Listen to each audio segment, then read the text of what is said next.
ಸರ್ಕಾರ ಇದರ ವಿರುದ್ಧವಾಗಿ ಉಗ್ರ ಕ್ರಮ ತಗೋತೀವಿ.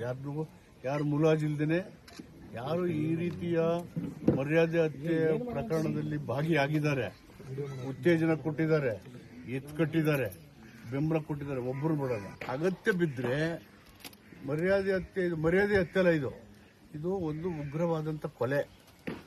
ನಮ್ಮ ಇದು ಈ ಭಾಗದಲ್ಲಿ ಇರಲಿಲ್ಲ.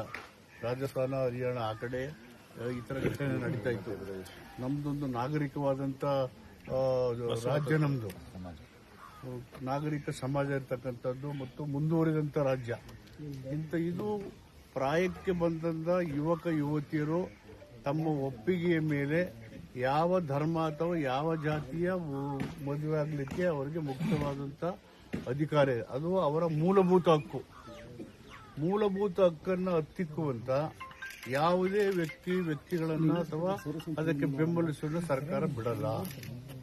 ಕಠಿಣವಾದ ಕ್ರಮ ತಗೋತೀವಿ. ಮತ್ತು ನಿಮಗೆ ಧೈರ್ಯ ಕೊಡಕ್ಕೆ ಪೊಲೀಸ್ ಇಲಾಖೆ, ಜಿಲ್ಲಾಡಳಿತಕ್ಕೆ ಸೂಚನೆ ಕೊಟ್ಟಿದ್ದೀವಿ. ನಿಮಗೆ ಬೇಕಂತ ಎಲ್ಲಾ ನೆರವನ್ನ ಕೊಡಬೇಕು ಅಂತ ಸೂಚನೆ ಕೊಟ್ಟಿದ್ದೀವಿ. ಅದನ್ನೆಲ್ಲ ಮಾಡ್ತೀವಿ. ಮುಖ್ಯಮಂತ್ರಿಗಳ ಜೊತೆಯಲ್ಲಿ ಗೃಹ ಮಂತ್ರಿ ನಾನು ಚರ್ಚೆ ಮಾಡಿ ಇನ್ನೂ ಹೆಚ್ಚಿನ ಭದ್ರತೆ, ಈ ತರ ಘಟನೆಗಳು ನಡೆದ ರೀತಿಯಲ್ಲಿ ರಾಜ್ಯದಲ್ಲಿ ಏನ್ ಮಾಡಬೇಕಂತ ಹೇಳಿ ನಾವು ತೀರ್ಮಾನ ಮಾಡ್ತೀವಿ. ಅಗತ್ಯ ಬಿದ್ದರೆ ಈ ತರ ಮರ್ಯಾದೆ ಹತ್ಯೆ ಪ್ರಕರಣನ ಹತ್ತಿಕ್ಕಲಿಕ್ಕೆ, ಅದು ನಡೆದ ರೀತಿಯಲ್ಲಿ ಮಾಡೋದಕ್ಕೆ ಉಗ್ರವಾದಂತಹ ಒಂದು ಕಾನೂನನ್ನು ತರಲಿಕ್ಕೆ ಮುಂದಿನ ಅಧಿವೇಶನ ತರಕ್ಕೆ ನಾವು ಪ್ರಯತ್ನ ಮಾಡ್ತೀವಿ. ನೀವು ಧೈರ್ಯವಾಗಿರ್ಬೇಕು.